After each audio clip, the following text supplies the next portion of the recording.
As we're coming up on the holidays, we are already in the season. We are. But maybe you have been feeling stressed to the max. Maybe you're not looking forward to having a house full of family. Maybe you're not looking forward to a house empty of family. Maybe you're stressing about gifts that you have not gotten or gifts you have to wrap. Or maybe you're just kind of really sad because you have lost someone near and dear.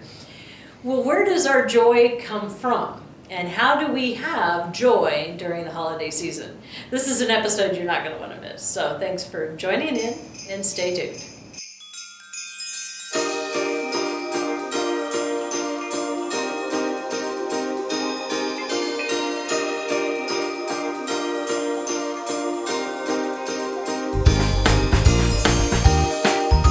Welcome to Live Life in the Spirit. We're your host. I'm Pastor Penny Schulz. And I'm Kristen Scharrenberg.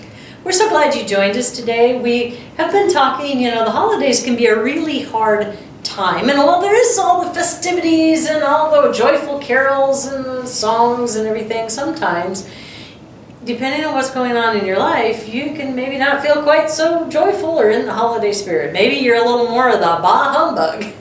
I was that way last year, I will fully admit. I was struggling to find my Christmas cheer. I can say that this year has been more than a struggle for me as well. But that's what we wanted to talk about.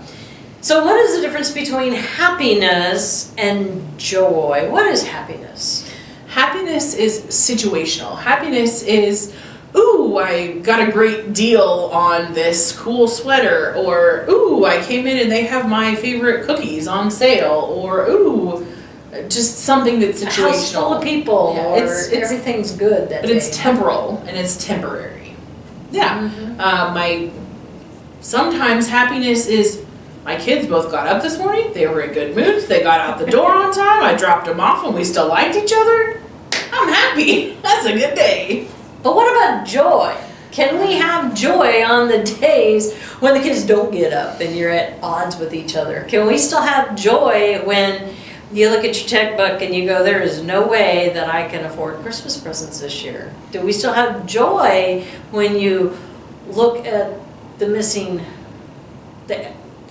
when you look at the empty chairs around the table for Christmas dinner this year? I would say yes. We can. And why is that? Because joy comes from the Lord. And actually, you did an amazing sermon on that. And I laughed because my oldest brought a notebook because he's trying to take notes so he can remember it. And for the entire sermon, I said, Penny, you didn't have to talk that long because he summed it all up in one sentence. It says, our joy comes from God. Joy comes from the Lord. Yeah, I read that. I thought it was so cool. And I thought, well, you know what? They always say, if you can only remember two things your whole life, that Jesus loves me and joy comes from the Lord. I think that pretty much sums it up. Yep, so we stop recording now? Or? Well, so we've looked at a lot of scriptures, you and I have, about all the different places that it talks about that joy. And, but joy is contagious, isn't it? It is. And even if you're not feeling it, even if, sometimes there are those you have to fake it to make it in a way, but the joy is still there because the joy is in our heart. It's not circumstantial. It's not situational. It's because God or Christ is in our heart, and that's where our joy comes from. And it's also where David said, where does my help come from? My help comes from the Lord. And he also said, the Lord is my joy. So thinking about those situations, if you're not feeling very joyful, what can you do to get yourself back into that spirit of joy? Like they always say, you know what? If you don't laugh, you're gonna what? Cry, exactly. I just choose to cry, but usually through tears of laughter. It's true. We are probably good for each other. We are. Because if you saw before and all the outtakes, it takes us so long to do one of these podcasts because we spend so much time laughing. I mean, the amount of blooper reels, and I wouldn't even say they're bloopers, it's just because it's just to be a laugh reel. Laughing, yes, that's what it needs to be. It's just a laugh reel. And here's the beautiful thing though, sometimes we're laughing because we're talking about really difficult things, and we understand the weight of it and the seriousness of it. And in order to give it what it deserves and still preserve our sanity, we have to laugh. And honestly, sometimes that is so true about the dark and the difficult times in life. They're weighty and they're heavy, but in order to get through them with some hair remaining, you do it to lighten the mood and to lighten the burden so that you can continue to carry it. Because laughing is kind of like taking that yoke and setting it down for a little bit. Well, when you think about the comedians that are out there, or a lot of them, let's put it that way, struggle with depression, or they've had very traumatic things that have happened in their lives, or they're not very happy people, which you wouldn't think, how could you be a comedian and not be happy? But that's how they deal with life, is through that humor. Since my husband's accident, I've been so surprised at how he has purposely been able to try to keep a sense of humor, and he's done that, because if you don't, you're just going to get totally depressed, and you would just hole up into a corner and die, probably. I was going to say shake, and I realized that probably was going to happen. Well, he would have laughed. Yeah, nobody else would. It'd be shake. And it is those little things. Like, I mean, I know for us, being able to have that sense of humor together, especially when things are really difficult, when he is struggling so much physically, we can lightheartedly poke fun at stuff and just try to ease the tension and keep things in perspective, and know that this too shall pass. It'll be on to some new nightmare tomorrow, but it's, that's the whole thing. It's like, it's not going to change the situation if we're mad and grumpy and sad about it, or if we laugh. It helps lighten the mood. So when we went to Israel, and this is actually, I think, the best part of this story that people don't know. Right. So we knew each other, sort of. I was your pastor, but we hadn't really become friends yet. And then you started Bells, and then we started having long talks after Bells. She thought I was totally crazy and wrong on everything. Now that is not true. My prayer was always, God, how can she be so right about these things and so wrong about these things? And he just kept working on me, and so did you. I just kept singing the song, I saw the light, I saw the light. No. But anyway, it was interesting, because then fast forward till we kind of got to be friends. But then life, you were going through a lot of rough stuff. And you were there as a support, and that's when a lot of my own personal healing journey started. Yeah. But we still were not like friends Mm-hmm. or close. So we're gonna like fast forward then a year.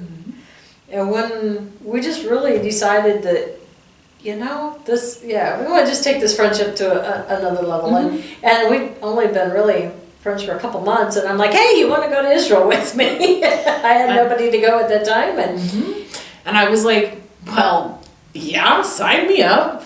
And my parents were like, you're going to go for 18 days with someone you barely know and spend all that time together. And they really just thought we were going to come home hating each other or not talking or something. And that's not exactly how it went. No. No.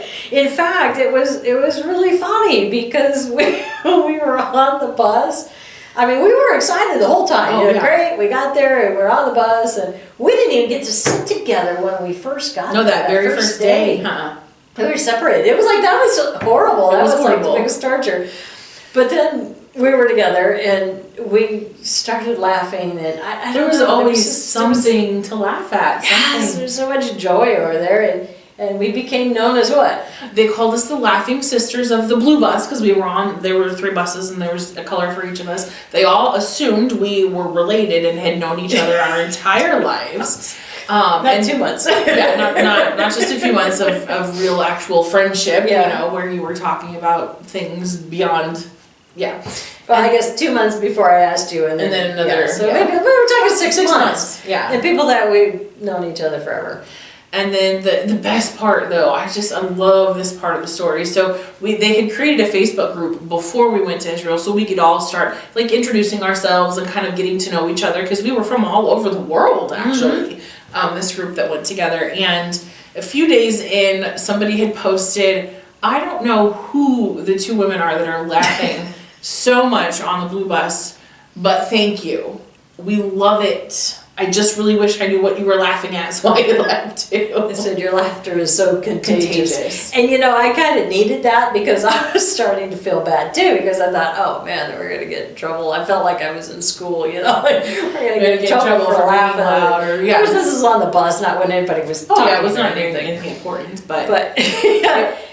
And then that just fueled the... Oh yeah, our bus was infectious with laughter and joy. And there were some times that were not quite so joyful on that trip. Yeah, some really difficult things happened or came up. And but the cool part is that connection with that group has stayed. And I really feel like that contributed to it, because it brought us close together. People wanted to be close together. We are a part of what has kept that going. Yeah, we have a Zoom group from the Israel trip that we're going on a year and a half, and we still get together 2 times a month on the Zoom. And it's so cool, because we get to talk about things that you don't just get to talk about with anybody else. We were all kind of like-minded on there, and we could talk about spiritual warfare, we could talk about the rapture, we could talk about end times, we could talk about the things going on in the world, and to just even what's going on in our daily lives, and open up. And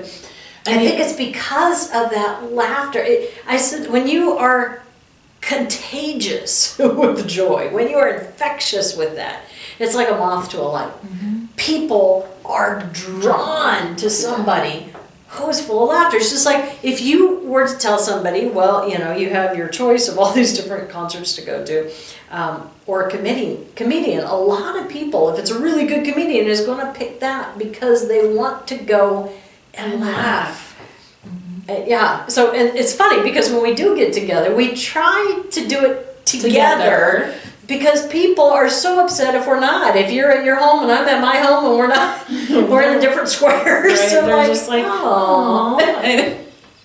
It's just funny that even still to this day, they just really prefer if we can be together. They just like the energy. And we have really created some really close friends through that. And they're just like, oh, I was really in a bad place, or I was really down or depressed. And then just being around you guys, you lifted me up and changed my framework, changed my thought process. And who would have thought, just from being our silly selves and laughing. I can't believe that God actually put us together because of that. Almost being kind of detrimental. It's like, can we actually have that much laughter and craziness to people? So far, so good. Yeah, the world has not exploded yet. It's true. We have a couple of times, I think. Many tears have been shed, but I would say the majority of all of it, probably 80% of all the tears shed, have been from laughing. That's true.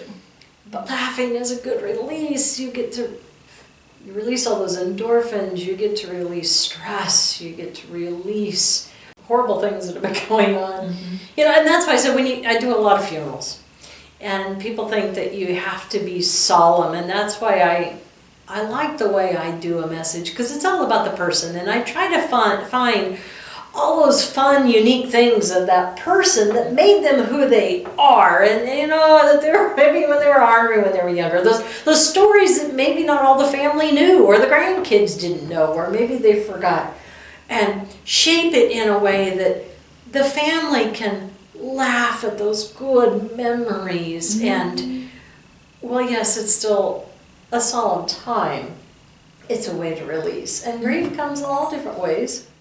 And I guess I think about that if it were my funeral, I would want people laughing at the memories that, and hopefully the way I made them smile, the way I made them feel, the way I brought a little levity to the situation. Because life is hard. Life is hard probably more times than not. And that doesn't mean we have to be laughing all the time or silly all the time, but I like what you said. Even in those really dark times, you can just even make something up to be funny and laugh at. It does help. It does. It just lightens that load or allows you to lay it down for a little bit.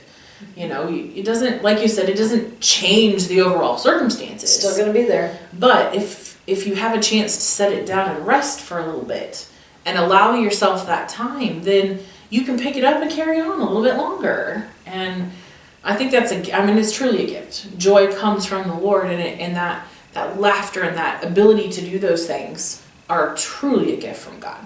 They are. You know, and that's why happiness may be your circumstances, but even in the dark times, that joy just radiates out. You can't help but. You know, I think about that with Mary as we're getting to Christmas time.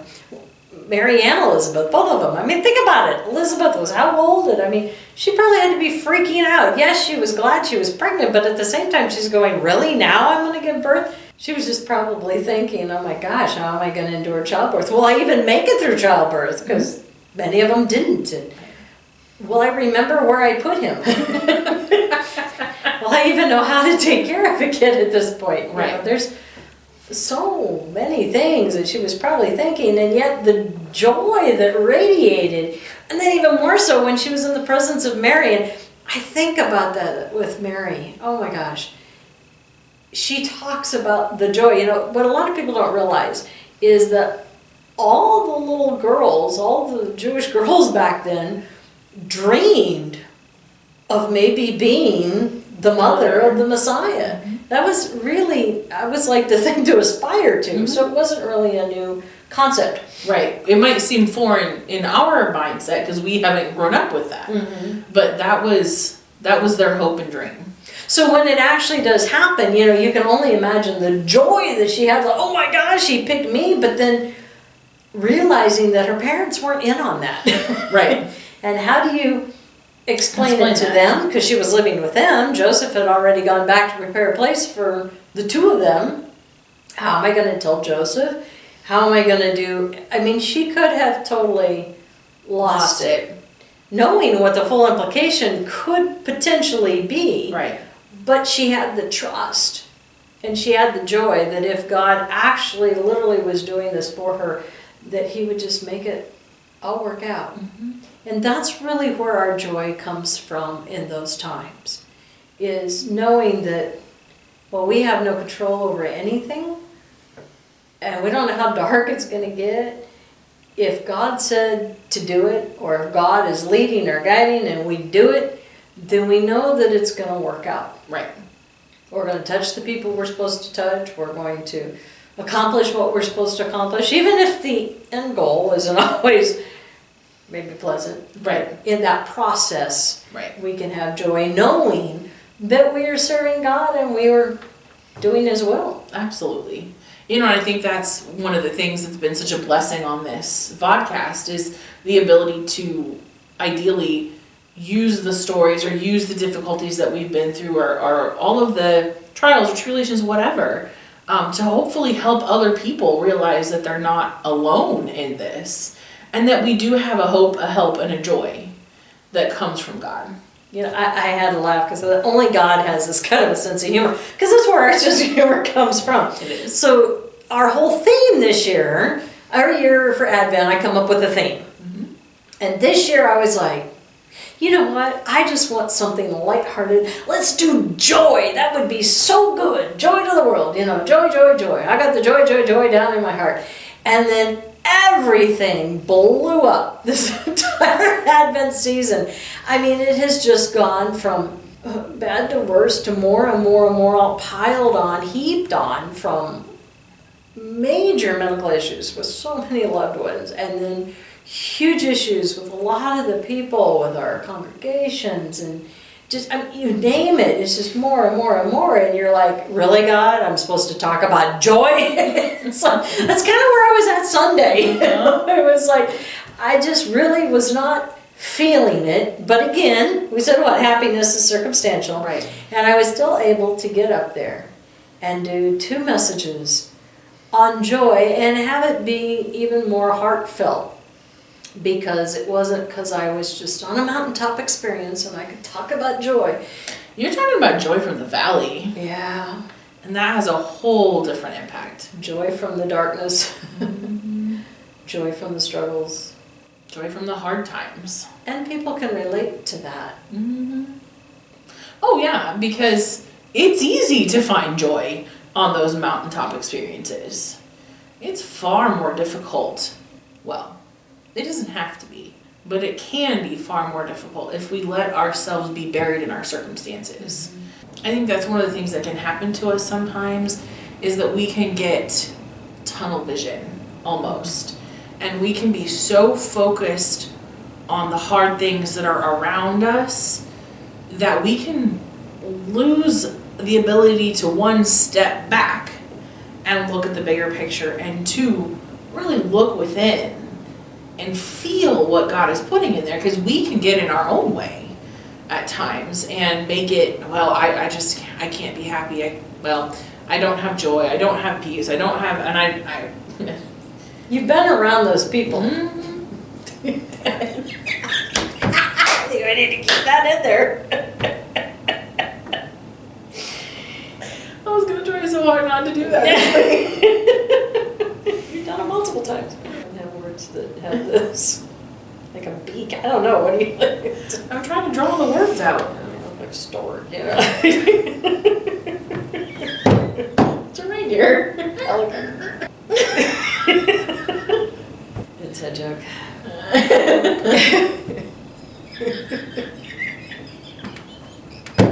Oh, was.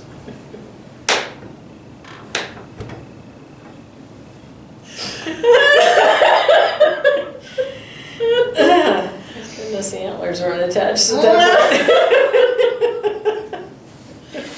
Let's do it. Let's have a red night. Let's do a joy That would break. be. Like the way.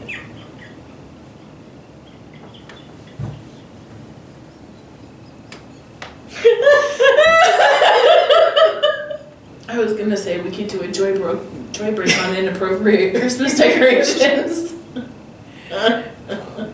Oh wow. You know, that's why when we first started this podcast, we wanted to do that joy break in the middle. And we come up with something funny. The problem was we are way funnier on our own than most of the stuff we found. And, Right. and I just but got it's to be- more spontaneous. Yeah. And it just, I don't know, we kind of then, when we got into Revelation and even after that, we kind of let some of that go. But it's interesting how many people have said, we missed Joy Break. Yes. And it's just that time to, Take off that yoke. yeah. Because some of the things we talk about are pretty heavy. There. And again, it's good just to have that levity. Well, and I think that's the cool part about the two of us. I mean, there are really so many Oh, that's things, true. but is that we can understand that just because we laugh and we have joy with it doesn't mean we don't understand the seriousness of it, and it doesn't take away from that. I mean, we've been in the midst of some incredibly difficult conversations, and then we can crack a joke and just laugh and then go back, and it doesn't, we both know it doesn't diminish the weight of what we were talking about or the importance of it to us. It's just who we are and how we get through. How we deal with it. Yeah. So as we're in this holiday season, and you know, our Advent candles are hope, we'll say joy, you can move them around, peace, love, Christ, who encompasses all of that. those things, yes. And that is where our joy comes from. And where is that joy? You know, I loved Sunday. We finished on, I've got the joy, joy, joy, joy down in my heart. Where? Down in my heart. Where? Down in my heart. I've got the joy, joy, joy, joy down in my heart. Where? Down in my heart to stay. And I'm so happy. Yes, I'm so happy. I've got the love of Jesus in my heart. And I'm so happy. Yes, I'm so happy. I've got the love of Jesus in my heart.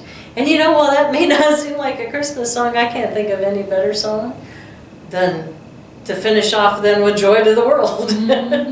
Oh, absolutely. It's like My nose was itching. I wasn't actually doing that this time. I really do that one.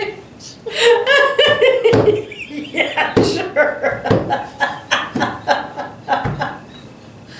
You know, you've done that one too many times.